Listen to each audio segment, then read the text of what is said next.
This channel does not promote any violent, harmful, or illegal activities. All content provided by this channel is meant for an educational purpose only. Film ব্রেকের পর press কর্নারে আপনাদের সঙ্গে রয়েছে আমি তন্নিষ্ঠা এবং আমার সঙ্গে রয়েছে শুভজিৎ। মেদিনীপুর মেডিকেল কার্ডে যেখানে সাসপেন্ডেড জুনিয়র চিকিৎসকদের পাশেই দাঁড়ালেন অধ্যক্ষ, এমনটাই খবর পাওয়া যাচ্ছে, কারণ তাদের পিজিটিদের বিরুদ্ধে স্বাস্থ্য ভবনের তোলা গাফিলতির অভিযোগকে প্রশ্নের মুখে দাঁড় করিয়ে দিলেন খোদ অধ্যক্ষই। প্রসূতি মৃত্যুতে জুনিয়রদের কোনো গাফিলতি ছিল না। এনএমসির গাইডলাইন মেনে সিনিয়রদের তত্ত্বাবধানে কাজ করেছিলেন 7 পিজিটি। ওটি রেজিস্ট্রার সিসি ফুটেজেও তার প্রমাণ মিলেছে। 7 পিজিটি সাসপেনশন প্রত্যাহারের দাবি জানিয়ে জুনিয়র ডাক্তারদের চিঠি স্বাস্থ্য শিক্ষা অধিকর্তাকে পাঠালেন মেদিনীপুর মেডিকেলের অধ্যক্ষ মৌসুমী নন্দী। জুনিয়র ডাক্তারদের দাবিকেই কি সমর্থন করলেন অধ্যক্ষ? প্রশ্নের মুখে স্বাস্থ্য ভবনের সাসপেনশন নির্দেশিকা। মুখ্যমন্ত্রী মমতা বন্দ্যোপাধ্যায় তিনি এই সাসপেনশন নিয়ে কি বলেছিলেন একবার শোনাই আপনাদের।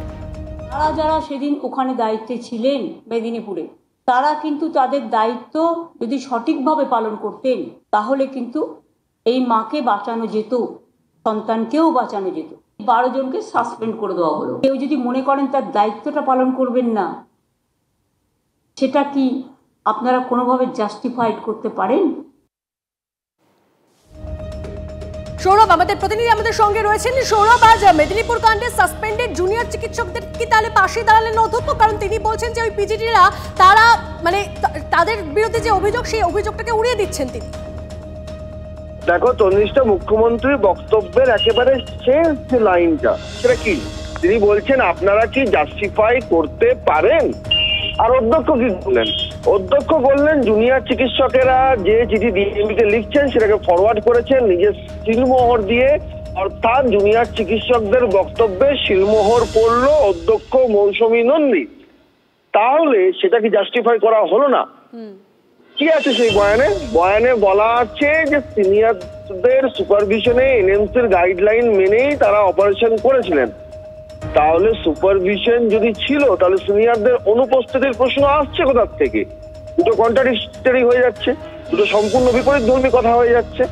দ্বিতীয় বিষয় হচ্ছে যে সেখানে জুনিয়র চিকিৎসকরা বলছেন যে সিসি ফুটেজ ওটি রেজিস্টারের তথ্য সে কথা বলছে, বিএসটির তথ্য নয়, কিন্তু রোগীর চিকিৎসা সংক্রান্ত বিবরণী যে নথি তার তথ্য নয়, ওটি রেজিস্টারের তথ্য এবং সিসি ফুটেজ, এই দুটোকে প্রাথমিক তদন্তের আওতায় এনে তারপরে তো সাসপেনশনের বিষয়ে এগিয়েছিল রাজ্য প্রশাসন। তাহলে সেটা যখন চিঠিতে লেখা আছে, সেখানে যদি অধ্যক্ষ ফরওয়ার্ডেড টু ডিএমই করেন এবং সেখানে যদি তার নামের সিলমোহর পড়ে, তাহলে পরোক্ষভাবে তো সেই বক্তব্যে তার যে প্রচ্ছন্ন সমর্থন রয়েছে সেই বিষয়টা প্রতিফলিত হয়। তার কারণ এখনো পর্যন্ত মেদিনীপুর মেডিকেল কলেজ ইনিশিয়ালি যে রিপোর্ট জমা দিয়েছিল, যেদিন তদন্ত কমিটি গঠন করা হয় ঘটনার পরপরই, তার যে রিপোর্ট তা কিন্তু স্বাস্থ্য দপ্তর এখনো পর্যন্ত প্রকাশ্যে আনেনি। সেই রিপোর্টে কি ছিল? তাহলে কি সেই রিপোর্টে অন্য কথা ছিল? এখন এই সমস্ত প্রশ্নগুলো কিন্তু বড় হয়ে দেখা দিচ্ছে। অনেক ধন্যবাদ তোমাকে সৌরভ। দেবব্রত আমাদের সঙ্গে রয়েছেন, আমাদের সহকর্মী। দেবব্রত, একটু জুনিয়র চিকিৎসকদের জিজ্ঞাসা করো না এই চিঠির পরিপ্রেক্ষিতে তাদের কি বক্তব্য? অধ্যক্ষ তো তাদের পাশেই দাঁড়ালেন মনে হচ্ছে চিঠি দেখে। একদমই, আমি সরাসরি এই প্রশ্ন নিয়ে চলে যাব। তবে তার আগে একটা ছবি দেখাতে বলবো আমার সহকর্মীকে, যে আন্দোলনের যে তীব্রতা বাড়ানোর কথা তারা বলেছিলেন, কিন্তু ইতিমধ্যেই দেখো যখন অবস্থান মঞ্চে বসেছিলেন কিন্তু আস্তে আস্তে সেই পোস্টার হাতে নিয়ে কিন্তু আন্দোলন চালিয়ে যাচ্ছেন বা আন্দোলন শুরু করেছেন আবার নতুন করেও বলা যেতে পারে। এবং এই প্রশ্ন নিয়ে সরাসরি যদি এই যারা আন্দোলন করছেন তাদের কাছে যদি একবার চলে যায়,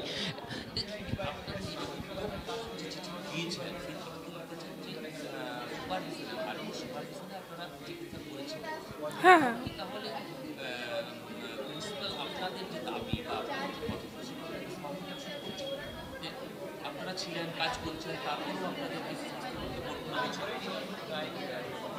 একটা টার্ম হয় ভিক্যারিয়াস লায়াবিলিটি বলে, যেটার আন্ডারে যেটার মানে হলো আমরা সিনিয়রদের আন্ডারেই কাজ করি, যারা পিজিটিরা তারা সিনিয়রদের আন্ডারেই কাজ করে।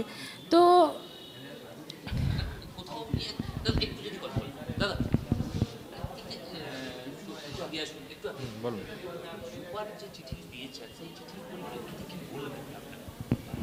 কোন চিঠিটা বলুন? সুপার চিঠি দেননি। দেখুন, আমরা আমাদের সিস্টেমকে অর্থাৎ প্রিন্সিপাল ম্যাডাম এমএসবিবি স্যারকে বোঝাতে এইটুকু সক্ষম হয়েছি যে পিজিটিদের অন্যায়ভাবে যে সাসপেনশন করা হয়েছে এটা করা যায় না। কারণ হচ্ছে আমরা কাজ করি সিনিয়র ডাক্তারদের অধীনে এবং মেডিকেল সায়েন্সে ভিগিরিয়াস লায়াবিলিটি বলে একটা কথা রয়েছে, যেখানে বলা হয়েছে সমস্ত পিজিটি অর্থাৎ শিক্ষানবিশরা সিনিয়র ডাক্তারদের অধীনে কাজ করবে। আমরা সেই কাজটুকুই করেছি এবং শুধু তাই নাই, আমরা 24/7 আমাদের ডিপার্টমেন্টে পড়ে থেকে আমরা পেশেন্টদের সেবা দিয়ে যাই। তারপরেও আমাদের অন্যায়ভাবে সাসপেনশন, এটা কোনোভাবেই আমরা মেনে নিতে পারছি না। তাই আমরা প্রিন্সিপাল ম্যাডামের কাছে এসেছিলাম। প্রিন্সিপাল ম্যাডাম আমাদের সপক্ষে লেটার লিখে ফরওয়ার্ড করেছেন ডিএমইকে। আমরা অর্থাৎ বোঝাতে পেরেছি যে প্রিন্সিপালকে ম্যাডামকে যে আমরা কোনো অন্যায় করিনি, আমাদের সাসপেনশন করা উচিত নয়। এরা কিন্তু পরিষ্কার জানাচ্ছেন তাদের বক্তব্য যে যেভাবে তারা কাজ করেন আরএমওর সুপারভিশনে যেভাবে কাজ করেছেন সেভাবেই কিন্তু তাদের যে নিয়ম এনএমসির যে নিয়ম রয়েছে সেই নিয়ম অনুসারেই কিন্তু তারা কাজ করেছেন। তা সত্ত্বেও তাদেরকে এই সাসপেনশন লেটার পেতে হলো কেন, এই প্রশ্নটাকে সামনে রেখেই কিন্তু তারা আন্দোলন শুরু করেছেন এবং সেই আন্দোলন কিন্তু তীব্রতা বাড়ছে, সেটা বলা যেতেই পারে এখানকার ছবি দেখে। বেশ, ধন্যবাদ দেবব্রত।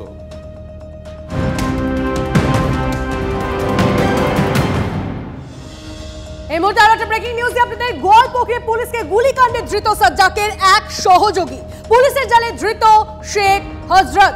শুধু আব্দুলই নয়, সাজ্জাককে পালাতে সাহায্য করেছিল হযরতও, এমনটাই খবর পাওয়া যাচ্ছে।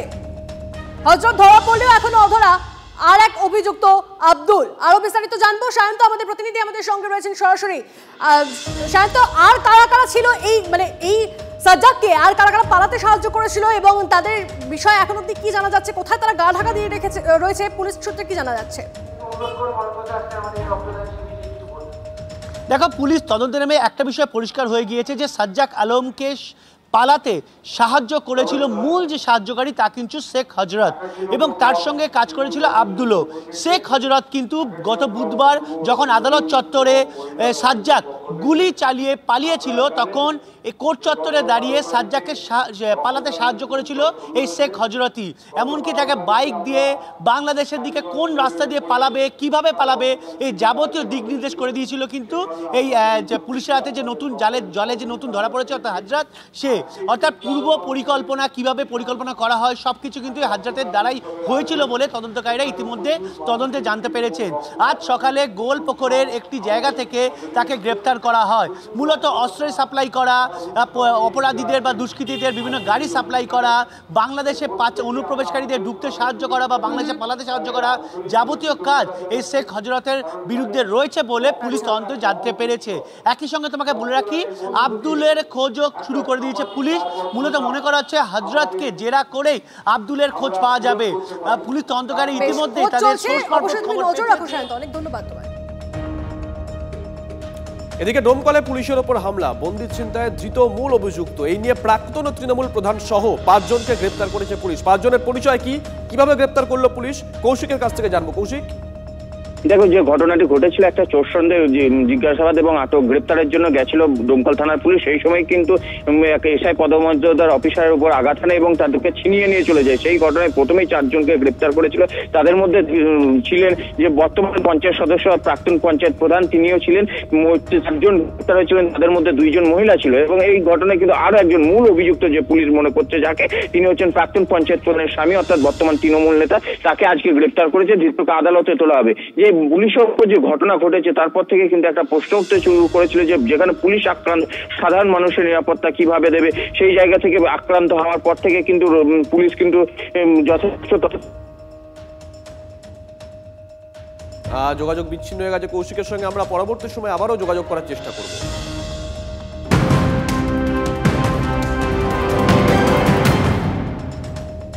দেখুন, পুলিশের উপর গুলি চালানোর 3 দিনের মধ্যে এনকাউন্টারে খতম সাজ্জাক। তৃণমূল কর্মী খুনের 1 সপ্তাহের মধ্যেই গ্রেপ্তার কালিয়াচকের ত্রাস জাকির। কিন্তু 1 মাসের বেশি অতিক্রান্ত।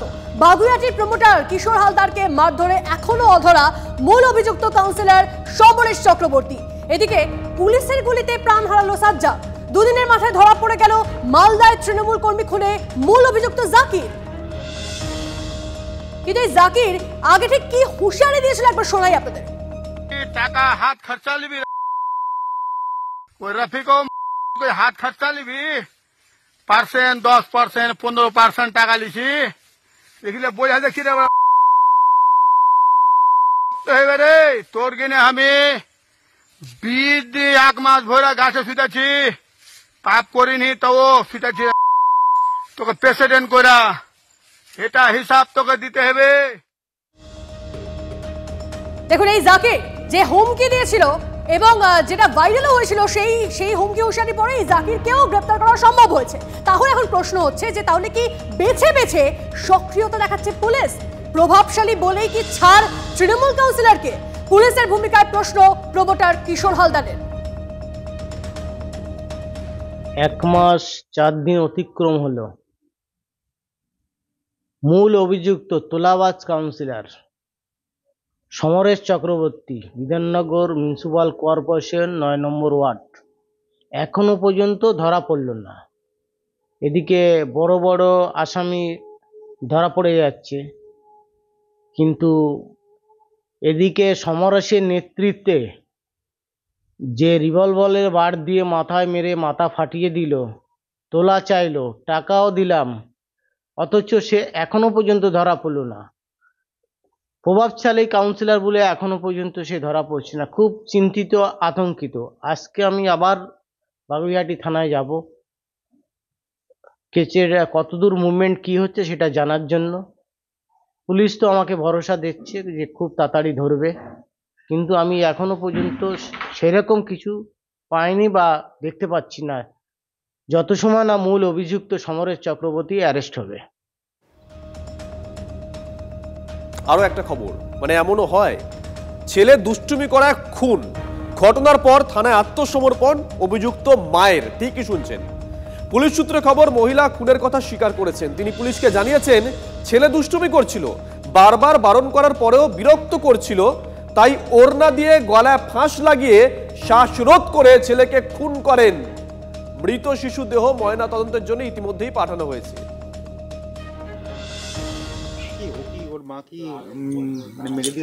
হ্যাঁ, মেরে গিয়ে থানায় গিয়ে সারেন্ডার করেছে। আমার ছেলেকে মেরে পুলিশ এসছে, পুলিশ ওকে নিয়ে বেশ প্রোটেকশন দিয়েই আনলো, ভালো করে কাউকে গায়ে হাত দিতে দিল না, আবার ভালো করে প্রোটেকশন দিয়েই নিয়ে চলে গেল। আমাদের উপর লাঠি চার্জ করছিল। আমরা সবাই ওই একটা রাগ, সবারই একটা রাগ, দুটো বাচ্চারা এইভাবে মেরেছে, সবাই বলছে ওকে ছেড়ে দাও, একটু ওকে ছেড়ে দাও, ওই হিসাবে পুলিশ সঙ্গে সঙ্গে লাঠি চার্জ করেছে। বন দপ্তরের ট্র্যাপ ক্যামেরা ধরা পড়লেও এখনো ট্র্যাপে পড়ল না বাঘ। গ্রামবাসীদের সঙ্গে জোট বেঁধে বাঘকে বাগে আনতে তৎপর পুরুলিয়া ও বাঁকুড়া বন দপ্তরের কর্মীরা। 14টি দলে ভাগ হয়ে বাঘের খোঁজে রাইকা পাহাড়ে অভিযান বন দপ্তরের তরফ থেকে। রাতে নজরদারির জন্য নাইট ভিশন ড্রোন ক্যামেরা ব্যবহার করা হচ্ছে। বাঘকে বাগে আনতে দফায় দফায় বৈঠক বন দপ্তরের শীর্ষ কর্তাদের। তপন আমাদের সঙ্গে রয়েছেন, আমাদের সহকর্মী। তপন, বন দপ্তরের ক্যামেরায় যদি ধরা পড়ে থাকে তাহলে এটা তো মোটামুটি অনুমান করা যেতে পারে যে বাঘের গতিবিধি সেটা বুঝতে পারছেন বন দপ্তরের কর্মীরা, তাহলে কেন বাঘকে বাগে আনা যাচ্ছে না? দেখো, তোমায় বলি, এই যে রাইকা পাহাড়ের যে সংলগ্ন জঙ্গল, এই রাইকা পাহাড় সংলগ্ন জঙ্গল বিস্তর জঙ্গল, ফলত একে অপরের প্রতি লাগালাগি, ফলত এই বাঘ এই ঘন জঙ্গলের মধ্যে দিয়ে কোথায় যাচ্ছে সেটা পরিষ্কার করে বোঝা যাচ্ছে না। তবে একাধিক ক্যামেরা লাগানো হয়েছিল, সেই ক্যামেরায় এখনো পর্যন্ত সেরকম কোনো ছবি ধরা পড়েনি। গতকাল সকালবেলায় 3:25 একটি ছবি পাওয়া যায়, সেখানে দেখা যাচ্ছে যে বাঘ ভাড়ারি পাহাড়ের দিকে ঢুকছে। তারপর থেকেই বন দপ্তর এই বাঘকে ধরার জন্য প্রক্রিয়া শুরু করে। তারপরে গতকাল এই ভাড়ারি পাহাড়ে প্রায় 14টি টিম, 10 জন করে 14টি টিম আশেপাশে গ্রামের মানুষজনদেরকে নিয়ে ওই ভাড়ারি পাহাড়ে উঠেছিল, কিন্তু তারপর থেকে কোনোভাবেই তার খোঁজ পাওয়া যাচ্ছে না। বর্তমানে এই যে রাইকা সংলগ্ন যে জঙ্গল বা রাইকা পাহাড় যে সংলগ্ন জঙ্গল রয়েছে, সেই জঙ্গলের একাধিক জায়গায় বনকর্মীরা তার পায়ের ছাপ খোঁজার চেষ্টা করছে। তবে অনুমান করা হচ্ছে যে এই পাহাড়ের এই যমুনাগড়া পাহাড় যে আছে, যমুনাগড়া জঙ্গল যে আছে রাইকা পাহাড়ের একটা উল্টো দিকে, সেই দিকেই থাকার সম্ভাবনা রয়েছে। তবে আজকে সুন্দরবন ব্যাঘ্র প্রকল্পের আরও বেশ কয়েকটি টিম এবং বেশ কিছু কর্মী এসছেন এই আজকে নতুন করে অপারেশন শুরু করার জন্য। নজর থাকবে তখন, নজর রাখো। এদিকে কুলতলির দিকে নজর রাখতেই হচ্ছে, কারণ ফের কুলতলিতেও বাঘের আতঙ্ক। সুন্দরবন থেকে বেরিয়ে গুড়গুড়িয়ায় একটি বাড়ির বারান্দায় ঢুকে পড়ে বাঘ। দাবি গ্রামবাসীদের, আতঙ্কে সিরিয়ে গ্রামবাসীরা। খবর দেওয়া হয় বন দপ্তরকে। বাজি পটকা ফাটিয়ে জঙ্গলে ফেরত পাঠানো হয় বাঘটিকে, খবর বন দপ্তর সূত্রে। আমরা তো আতঙ্কে সারা রাত আমার ঘুম নেই, সারাত ঘুম নেই। যদি আমার একটা ছেলে এইভাবে যদি হতো কি করতাম? ঘরের মধ্যে ঘরের মধ্যে দুর্ঘটনা ঘটতেই পারে। হ্যাঁ ঘটতো। ও এসে ওখানে থাকারে চলে, কিন্তু আওয়াজটা হওয়ার সঙ্গে সঙ্গে ও মানে রানিংয়ে বের হয়ে গেছে, না তো ওখানে থাকতো পেশাব করতো। সন্ধ্যাবেলাতে শুয়েছি 8:30টার সময়, মানে বের হতো। বের হলে যে কী আতঙ্ক কী হতো, মানে সেইটাই আমরা আতঙ্কে আরও ইয়ে হয়ে আছি। আর সর্বোপরি বন দপ্তরকে উদ্যোগ নিতে হবে জালগুলি রিপেয়ারিংয়ের, এবং এই বাঘগুলিকে খাঁচাবন্দি করে অন্তত দূর কোনো দ্বীপে ছেড়ে দিয়ে আসা। আর না হলে এই বারে বারে আসবে, তার পেছনে সরকারি টাকা তজরুব হচ্ছে, কোটি কোটি টাকা খরচ দেখানো হচ্ছে, ভাউচার দেখানো হচ্ছে। হ্যাঁ, যদি এই খেলায় যদি মনে করে যে বন দপ্তর বা সরকারি দপ্তররা তারা এই খেলায় মেতে থাকবে, তাহলে আমাদের আর কিছু বলার নেই। অভিজ্ঞান আমাদের প্রতিনিধি আমাদের সঙ্গে রয়েছেন। অভিজ্ঞান, কুলতলিতে বাঘের ফের আতঙ্ক, এখন বাঘ কোথায় রয়েছে সেটা কি ট্র্যাক করা সম্ভব হয়েছে? দেখো, বন দপ্তর থেকে আমাদের যেটা জানানো হয়েছে, বাঘটা নাকি তার রাতেই তাকে জঙ্গলে ফেরত পাঠানো হয়েছে। কিন্তু যেটা সবচেয়ে ভয়ের বিষয়, লোকালয়ে একেবারে বাঘ কিন্তু একেবারে গৃহস্থের মধ্যে চলে এসেছে। ঘরের মধ্যে, উঠোনের মধ্যে পেরিয়ে ঘরের বারান্দায় সেখানে বাঘ এসে আশ্রয় নিয়েছে। বাড়ির লোকজন আওয়াজ পায়, তারপরে তারা জানতে পারে তাদের গৃহস্থের মধ্যে কিন্তু বাঘ, অর্থাৎ জঙ্গলে থাকতো যে বাঘ, সেই বাঘ নদী সাদ্রে একেবারে গ্রামের মধ্যে বসতি, একেবারে ওখানকার জন্মঞ্জয় গিরি, যিনি ওখানকার স্থানীয় বাসিন্দা, তার বাড়ির বারান্দায় গিয়ে বাঘ রয়েছে। সাথে সাথে তারা যখন চিৎকার শুরু করে দেয়, তখন গোটা গ্রামের মানুষজন তারা জানতে পারে আবার লোকালয়ের মধ্যে বাঘ চলে এসছে। রাতেই বন দপ্তর সেখানে যায়, বাজি পটকা ফাটকায়, এবং সেই সঙ্গে সঙ্গে পরে বন দপ্তর জানানো হয়েছে যে বাঘ আবার আতঙ্কের। অবশ্যই নজর রাখো অভিজ্ঞান, অনেক ধন্যবাদ। এদিকে নিজেদের জমি দখলমুক্ত করতে গিয়ে বারবার বাধার মুখে শিয়ালদা ডিভিশনের ডিআরএম। এবার মুখ্যমন্ত্রীকে চিঠি দেওয়ার সিদ্ধান্ত শিয়ালদা ডিভিশনের তরফে। বারবার শিয়ালদা ডিভিশনের ডিআরএম দীপক কুমার নিগম দখল হয়ে যাওয়া জমি দেখতে গিয়ে বিক্ষোভের মুখে পড়েছেন। এমনকি শিয়ালদা ডিভিশনের কর্তারা বিশেষ ইন্সপেকশন ট্রেনে দখল হয়ে যাওয়া জমি দেখতে গেলে মাঝপথ থেকে তাদেরকে ফিরিয়ে দেওয়া হয়। পূর্ব রেল সূত্রে খবর, ইতিমধ্যেই বর্ধমান শাখায় বিস্তীর্ণ অংশে লাইনের দুপাশে ফেন্সিং করে দেওয়া হয়েছে। বর্ধমান শাখায় দুধারে রেলের জমি নির্ধারণ করে এই ফেন্সিং দেওয়া হয়েছে, মূলত ট্রেনের গতিপথ বাড়াতে এবং দুধার দিয়ে আচমকা গাড়ি রেল লাইনে ঢুকে পড়া আটকাতেই এই ধরনের ফেন্সিং। তাদের ইন্সপেকশন কার আশ্চর্যজনকভাবে আটক করা হয়েছে। কারা আটকেছে? যাদের সিকিউরিটির জন্য এই স্টেপটা নেওয়া হয়েছিল, কারণ ওখানে বেশ কিছুদিন ধরে কিছু রানোভারের ঘটনা ঘটছিল, just because of encroachment and trespassing. To rein on the trespassing আমরা করি যে ওই গার্ডওয়াল দিই, তারপরে এটা অনেক জায়গায় চলছে। আমরা কনস্ট্যান্ট লোকাল অথরিটির টাচে আছি, সবসময় আমরা local authority, local police authority, স্থানীয় স্বেচ্ছাসেবী, তাদের নিয়ে আমরা বিভিন্ন অ্যাওয়ারনেস ক্যাম্পেইন করে কিছু লাভও হয়েছে। কিন্তু প্রবলেমটা আমরা মূলোৎপাট করতে চাই। এগুলো বেকারের কথা। প্রচুর জায়গায় রেল তুলে দিয়েছে, প্রচুর জায়গা আছে, এই তো সেদিন রামপুরহাটে তুলে দিয়ে। এগুলো বেকারের কথাবার্তা, এগুলো হচ্ছে পলিটিক্যাল কথাবার্তা। হ্যাঁ, গরিব মানুষকে আমরা সবসময় সমর্থন করি। আপনি এতদিন বসতে রাখলেন, রাতারাতি তাদের তুলে দেবেন, তারা শীতের মধ্যে যাবে কোথায়? কোথাও একটা পুনর্বাসন দিয়ে আপনি করুন। এক্ষেত্রেও আবার যদি বলে এবার কোর্টে ফোর্টে চলে গেলে মুশকিল, আবার কোর্ট বলে দেবে যে সিআইএসএফ সিআরপিএফ দিয়ে জমি দখল করে নাও। হ্যাঁ, এইভাবে তো একটা সরকারের কাজ হতে পারে না। না, সরকারের কাজ লেঠেল দিয়ে সবসময় পরিচালনা করা নয়। আইন শৃঙ্খলা রাজ্যের দায়িত্ব। আইন শৃঙ্খলা যদি তারা পালন না করে কি ঘটনা ঘটবেন? এটাই ঘটে। এই রাজ্য চাই স্থিতিশীল, মানে কোথাও গতিহীন, কোথাও গতি চায় না। পূর্ব রেলের শিয়ালদহ ডিভিশনের একাধিক লাইনের পাশে রয়েছে রেলের জমি, আর সেই জমি বছরের পর বছর দখল হয়ে রয়েছে। স্বাভাবিকভাবেই রেলের উন্নয়নে এখন সেই জমি প্রয়োজন, রেলের গতি বৃদ্ধির জন্য সেই জমি প্রয়োজন হয়ে দাঁড়িয়েছে। আর সেই জমি যখন পুনরুদ্ধার করতে যাওয়া হয় ডিআরএমের তরফে, তখন নানান সময় বিক্ষোভ দেখাচ্ছেন সাধারণ মানুষ থেকে ব্যবসায়ীরা। কিন্তু প্রশ্ন উঠছে, বারবার করে রেলের তরফে রাজ্য সরকারের কাছে চিঠি দেওয়া হয় সহযোগিতা করার জন্য, কিন্তু সেই সহযোগিতা আজ পর্যন্ত মেলেনি। ডিআরএম যখনই যাচ্ছেন সেই দখল হয়ে যাওয়া জমিগুলি দেখার জন্য বা কিভাবে এইগুলি পুনরুদ্ধার করা হবে তা নিয়ে আলোচনা করার জন্য তখনই নানা রকম বিক্ষোভের মুখে পড়তে হচ্ছে শিয়ালদহ ডিআরএমকে। এই অবস্থায় আদৌ দখল হয়ে থাকা জমিগুলো উদ্ধার করা সম্ভব হবে কি না সেটা নিয়েই তৈরি হয়েছে প্রশ্ন। আর দখল হওয়া জমি যদি উদ্ধার করা না সম্ভব হয় তাহলে ট্রেনের গতি যেমন বাড়বে না, তেমন নতুন লাইনও পাতা সম্ভব হবে না বলে রেলের তরফে জানানো হয়েছে। ক্যামেরায় বিনোদ সিংহের সঙ্গে সায়ন্ত ভট্টাচার্য, টিভি9 বাংলা, কলকাতা।